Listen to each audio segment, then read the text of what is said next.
ठीक है, चलिए आगे बढ़ते हैं।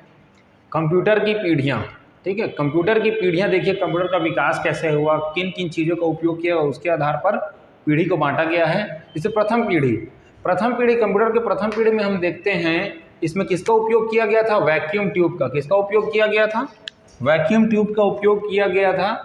ये हार्डवेयर वाला पार्ट है वैक्यूम ट्यूब, ठीक है। उसके बाद इसमें कौन से सॉफ्टवेयर का उपयोग किया गया था, तो मशीनी language and low level programming language. कौन कौन से लैंग्वेज, मशीनी लैंग्वेज, क्या, मशीनी भाषा और लो लेवल, निम्न स्तरीय, लो लेवल मतलब निम्न स्तरीय प्रोग्रामिंग भाषा का उपयोग किया गया था। निम्न स्तरीय प्रोग्रामिंग भाषा का उपयोग किया गया था। उसके बाद पंच कार्ड, ये स्टोरेज डिवाइस है। क्या बेटा, स्टोरेज हेतु किसका उपयोग किया गया था, तो पंच कार्ड का और पेपर टेप, ये दो चीज़ों का उपयोग किया गया था। यहाँ पर याद रखने वाली बात है, हार्डवेयर वैक्यूम ट्यूब का उपयोग किया गया था प्रथम पीढ़ी में। सॉफ्टवेयर में किसका उपयोग किया गया था, तो मशीनी भाषा का, ठीक है। दूसरा चीज, निम्न स्तरीय प्रोग्रामिंग भाषा का भी उपयोग किया गया था सॉफ्टवेयर बनाने के लिए। ये सॉफ्टवेयर है, क्या है ये, सॉफ्टवेयर, ठीक। उसके बाद आ गया स्टोरेज के लिए पंच कार्ड और पेपर टेप का उपयोग किया गया था। यहाँ से आपके क्वेश्चन बनते हैं, ठीक है। उसके बाद यहाँ पर जो कंप्यूटर की गति का जो समय मापन है वो कैसा था, मिली सेकेंड में था। कैसा था, मिली सेकेंड में, यानी कि 1 मिली सेकेंड इज इक्वल टू कितना होता है, 10 की पावर कितना होता है, -3 सेकेंड, ठीक है। मिली सेकेंड में गणना कर सकता था कंप्यूटर उस समय। और कंप्यूटर को हर जगह उपयोग में नहीं लाया जा सकता था, सिर्फ वैज्ञानिक अनुसंधान कार्यों में लाया जाता था और सैन्य कार्यों हेतु प्रयुक्त किए जाते थे कंप्यूटर, ठीक है। और इनका साइज कैसा था, कंप्यूटर का साइज तो बल्क था, बहुत ज़्यादा बड़े बड़े कंप्यूटर होते थे, ठीक है। कैसे होते थे, बहुत साइज में बड़े होते थे, बल्कि साइज में होते थे कंप्यूटर। अब बड़े होने की वजह से खर्चीले भी होते थे। इनकी गति कैसी होती थी, मंद होती थी, तीव्र नहीं होती थी। कैसी होती थी, मंद होती थी, धीमे गति के कंप्यूटर होते थे, ठीक है। आज के बच्चे इस समय कंप्यूटर को तो देखेंगे भी नहीं, ठीक है। फिलहाल एनियक, यूनिवेक 1 एंड IBM द्वारा विकसित मार्क 1 जो कंप्यूटर था, IBM जो कंपनी है ना, इंटरनेशनल बिजनेस मशीन जो कंपनी है, उसने जो मार्क 1 बनाया था वो भी प्रथम पीढ़ी के ही कंप्यूटर में आएगा, ठीक है। इस तरीके से हो गया। इसमें आप सन लिख लो, लगभग 1942 से लेकर 1955 तक का प्रथम पीढ़ी माना गया है कंप्यूटर के विकास के लिए, ठीक है। ये हो गया। उसके बाद आते हैं द्वितीय पीढ़ी में। द्वितीय पीढ़ी अब ये 1955 में हुआ है, खत्म है ना, तो इसको ले लेना बेटा 1956 ले लेना, ठीक है। 1956 to 1964, ठीक है। इस काल अवधि में द्वितीय पीढ़ी को माना गया है। इसमें हार्डवेयर वाला पार्ट क्या था, सेमीकंडक्टर ट्रांजिस्टर का उपयोग किया गया था। सेमीकंडक्टर यानी कि बेटा इसी को हिंदी में ही बोल देगा, अर्धचालक। क्या बोल देगा, अर्धचालक ट्रांजिस्टर, ठीक है। अर्धचालक ट्रांजिस्टर का उपयोग किया गया था। इसमें सॉफ्टवेयर के रूप में किसको यूज किया गया था, सॉफ्टवेयर के रूप में तो हाई लेवल असेंबली भाषा का, हाई लेवल असेंबली लैंग्वेज का उपयोग किया गया था, ठीक है। इसमें निम्न स्तरीय भाषा का उपयोग किया गया था ना, इसमें हाई लेवल असेंबली लैंग्वेज का उपयोग किया गया था, असेंबली भाषा का उपयोग किया गया था। स्टोरेज डिवाइस, तो भैया स्टोरेज डिवाइस के रूप में किसको उपयोग करे थे इसमें, स्टोरेज डिवाइस के रूप में तो मैग्नेटिक स्टोरेज डिवाइसेस इसमें यूज करने लगे थे। क्या, मैग्नेटिक स्टोरेज डिवाइसेस यूज करने लगे थे किसमें, द्वितीय पीढ़ी के कंप्यूटरों में। प्रथम पीढ़ी में आपका क्या था, पंच कार्ड था, पेपर टेप था। द्वितीय पीढ़ी में क्या आ गया, मैग्नेटिक स्टोरेज डिवाइसेस यानी कि चुंबकीय, ठीक है, भंडारण वाले युक्तियों का उपयोग कर रही है। डिवाइस यानी युक्तियां होती हैं, ठीक है। अब उसमें क्या क्या था भाई, मैग्नेटिक स्टोरेज डिवाइस में तो मैग्नेटिक टेप था, मैग्नेटिक डिस्क था, चकती, ठीक है। ये सारी चीजें स्टोरेज डिवाइस के रूप में यूज की जाती थी। और जो कंप्यूटर की गति है वो माइक्रोसेकंड में नापी जाती थी। 1 microsecond is equal to 10 to the power -6 second होता है, ठीक है, 10 to the power -6, ठीक है। और उसके बाद कंप्यूटरों का उपयोग व्यवसाय में भी किया जाने लगा था, उद्योगों में भी किया जाने लगा था। पहले सिर्फ क्या था बेटा, वैज्ञानिक अनुसंधान और सैन्य कार्यों हेतु, लेकिन अभी देखो व्यवसाय भी जुड़ गया और उद्योग भी जुड़ गया। ये सारी चीजें द्वितीय पीढ़ी के कंप्यूटरों में पाई जाती थी, ठीक है। यहाँ पर से क्वेश्चन आपका यहाँ से बनेगा जी, सेमीकंडक्टर ट्रांजिस्टर यूज किया जाता था, अर्धचालक ट्रांजिस्टर है ना, हाई लेवल असेंबली भाषा का उपयोग किया जाता था। स्टोरेज डिवाइस के रूप में मैग्नेटिक स्टोरेज डिवाइसेस थे, जिसमें कौन कौन थे, तो मैग्नेटिक टेप था, और क्या था, मैग्नेटिक डिस्क था, ये सारी चीजें। डिस्क चकती भी क्या, चुंबकीय चकती भी बोल सकता है, क्या कह सकता है, चुंबकीय चकती। मैग्नेटिक का मतलब तो चुंबकीय हो गया, डिस्क का मतलब चकती, चकती रहता ना गोल ऐसा, ठीक, इस तरीके से। उसके बाद आता है तो बेटा तृतीय पीढ़ी के कंप्यूटर। देखिए तृतीय पीढ़ी के कंप्यूटर ये लगभग 1964 में हुआ, ठीक है, 1964 टू आप ले सकते हो इसे 1975, इस ड्यूरेशन में आपको तृतीय पीढ़ी के कंप्यूटर पाए जाएंगे। तृतीय पीढ़ी कंप्यूटरों की खासियत क्या थी, इसमें इंटीग्रेटेड सर्किट्स, ठीक है, इंटीग्रेटेड आईसीज यूज होने लग गए। क्या यूज होने लग गए, आईसीज यूज होने लग गए, ठीक है, इंटीग्रेटेड सर्किट चिप, ये छोटे छोटे चिप होते थे। इसका देखो IC, I for integrated,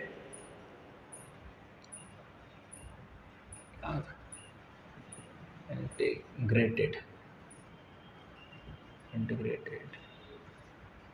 circuit chips, छोटे छोटे चिप्स होते थे, ठीक है। इंटीग्रेटेड सर्किट चिप्स का उपयोग किया जाने लगा। अब इंटीग्रेटेड सर्किट चिप्स का जब उपयोग किया जाने लगा, किसके जगह में, ट्रांजिस्टर की जगह में, ठीक है। ये भी सेमीकंडक्टर ही है, लेकिन ये क्या है, इंटीग्रेटेड सर्किट। एक इंटीग्रेटेड सर्किट में बहुत सारे ट्रांजिस्टर फिट किए जा सकते हैं, ठीक है। उसके बाद और इसको डेवलप किए तो क्या आ गया बेटा, स्मॉल स्केल। यहाँ एस फॉर क्या है, स्केल, एस फॉर, ये वाला एस मतलब स्मॉल, एस फॉर स्केल, और आई मतलब इंटीग्रेशन, ठीक है। तो स्मॉल स्केल इंटीग्रेशन,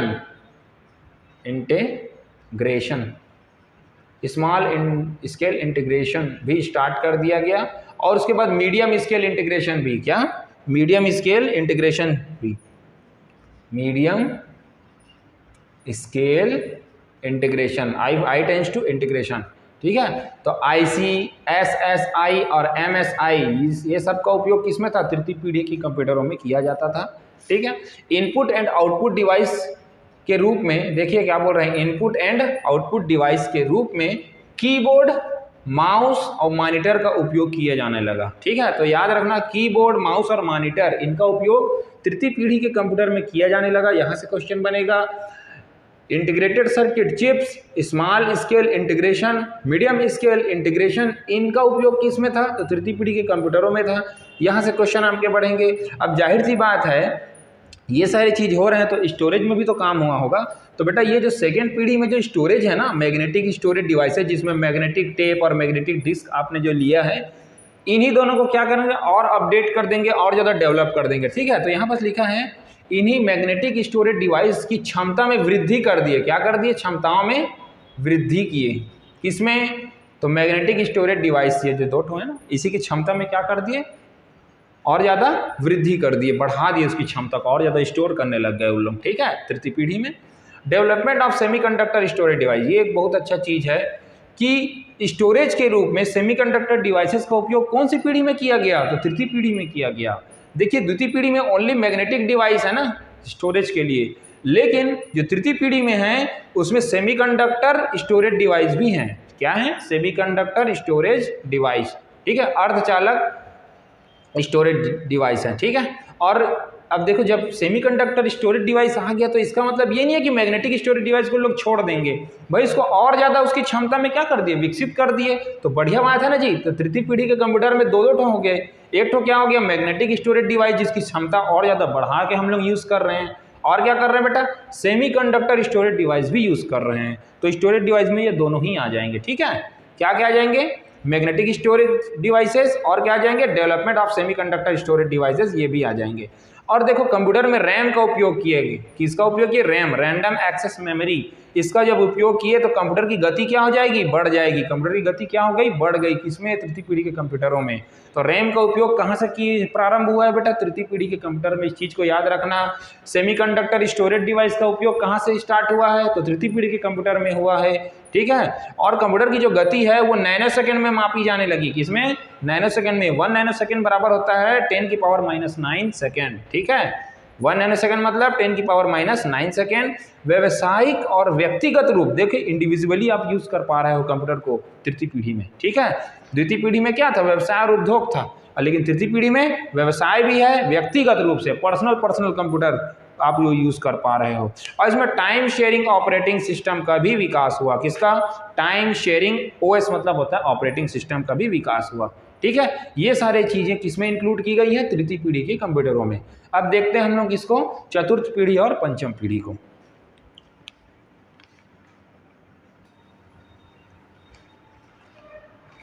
अब देखिए चौथी पीढ़ी के कंप्यूटर में, ठीक है, चौथी पीढ़ी का कंप्यूटर क्या था भाई, अत्यंत छोटा होता था। क्या होता था ये, अत्यंत छोटा आकार का होता था। कैसे, किसकी वजह से होता था, इसमें माइक्रो प्रोसेसर का उपयोग किया जाने लग गया। किसका उपयोग किया जाने लग गया, माइक्रो प्रोसेसर, ठीक है। इसमें आपका लार्ज स्केल इंटीग्रेशन भी होता था और वेरी लार्ज स्केल इंटीग्रेशन होता था। तृतीय पीढ़ी में आपने देखा होगा कि उसमें क्या था, एक स्मॉल स्केल इंटीग्रेशन था और मीडियम स्केल इंटीग्रेशन था। तो जाहिर सी बात है चतुर्थ पीढ़ी में लार्ज स्केल इंटीग्रेशन होगा और इसमें और क्या होगा, वेरी लार्ज स्केल इंटीग्रेशन होगा। तो ये दो चीज़ें हैं, माइक्रो प्रोसेसर का उपयोग हुआ जिसकी वजह से कंप्यूटर क्या हो गया, कंप्यूटर का आकार अत्यंत छोटा हो गया, उसको हाथ में ले सकने योग्य हो गया वो, ठीक है। और उसमें कंप्यूटर की जो गति, गणना समय होती है वो 1 पिकोसेकंड में था। किसमें था, पिकोसेकंड में मेजरिंग करते थे। 1 picosecond is equal to 10⁻⁻12 second, ठीक है।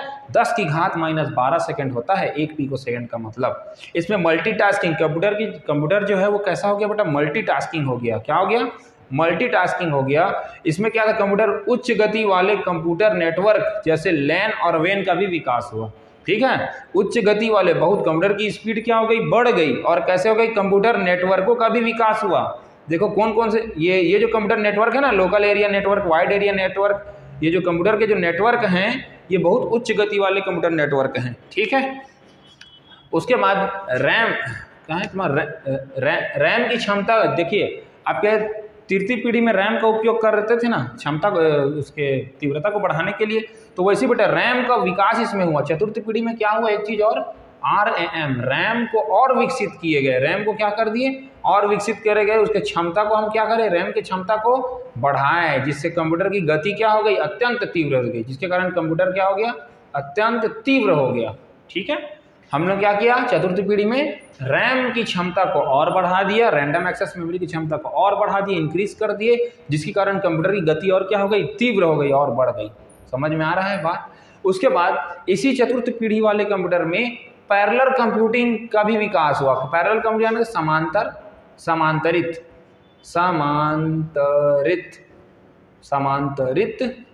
कंप्यूटिंग, ठीक है। समांतरित रूप से कंप्यूटिंग करना होता है। देखिए एक के बाद एक यदि सीरीज में रहेंगे तो आपको हर किसी के पास डील करना मुश्किल होगा, लेकिन सारे लोग अगर समांतर क्रम में आ जाएं तो डील करना बहुत आसान हो जाता है। तो पैरेलल कंप्यूटिंग का भी विकास हुआ एंड मल्टीमीडिया का प्रचलन भी बढ़ा, ठीक है। पैरेलल कंप्यूटिंग और मल्टीमीडिया का प्रचलन कहाँ से स्टार्ट हुआ है, तो चतुर्थ पीढ़ी से हुआ है। इस चीज़ को आप याद रखेंगे। जो सॉफ्टवेयर थे उसमें GUI, ग्राफिकल यूजर इंटरफेस का विकास से कंप्यूटर के उपयोग में सरलता आई। देखो कंप्यूटर के उपयोग में सरलता आई, कैसे सरलता आई, तो सॉफ्टवेयर यूजर में ग्राफिकल यूजर इंटरफेस का विकास हुआ, इस वजह से कंप्यूटर के उपयोग में सरलता आई।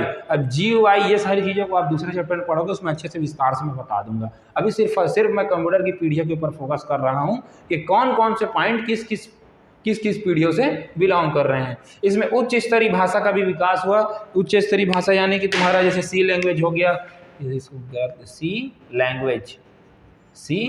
लैंग्वेज, ठीक है। सी लैंग्वेज का भी इसी चतुर्थ पीढ़ी में विकास हुआ है। चतुर्थ पीढ़ी जो आपका है ये आपका 1976 टू 1989 तक का है, ठीक है। ये आपका हो गया।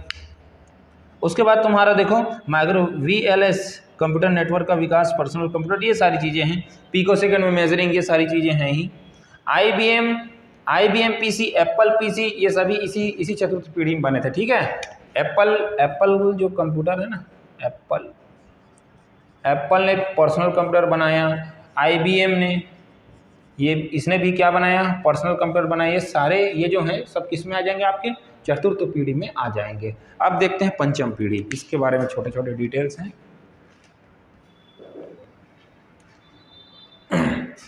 अब पांचवी पीढ़ी के कंप्यूटर के बारे में जानते हैं। यहाँ देखिए USLI अभी सबका एक एक फुल फॉर्म बनेगा। SLSI का निर्माण संभव हुआ। अल्ट्रा स्केल क्या है, अल्ट्रा USLI और SLSI गणना क्षमता तीव्र हुआ। ठीक है, इन सभी के एक एक फुल फॉर्म भी बनेंगे बेटा, इसको आप लिख लेना। अल्ट्रा लार्ज स्केल, U मतलब क्या हो जाएगा, एक मिनट ना, UL ultra large scale integration, ये ठीक है। U मतलब अल्ट्रा, गलत लिखा गया था, ultra large, S tends to scale, I tends to integration, ultra large scale integration. और ये क्या हो जाएगा आपका, super large scale integration. S tends to super, L tends to large, S tends to scale, I tends to integration. ठीक है, तो ultra large scale integration और सुपर लार्ज स्केल इंटीग्रेशन कहाँ, कौन सी पीढ़ी की बात है बेटा, पांचवी पीढ़ी की बात है। ठीक है, पांचवी पीढ़ी की बात है। गणना क्षमता, इसके कारण, इन दोनों के कारण गणना क्षमताएं क्या हो गई, अत्यधिक तीव्र हो गई, बहुत बढ़ गए गणना क्षमता। ठीक है, बहुत जल्दी जल्दी कंप्यूटर गणनाएं करने लग गया। मल्टीमीडिया, एनिमेशन, ये सारे का उपयोग होने लग गया। अब मल्टीमीडिया और एनिमेशन आ गया, ऑडियो, वीडियो, टेक्स्ट, आपके इमेजेस, सारी चीज़ें आ गई। तो अब क्या हो जाएगा, इसको एजुकेशन में भी यूज़ किया जाने लग गया पांचवी पीढ़ी में।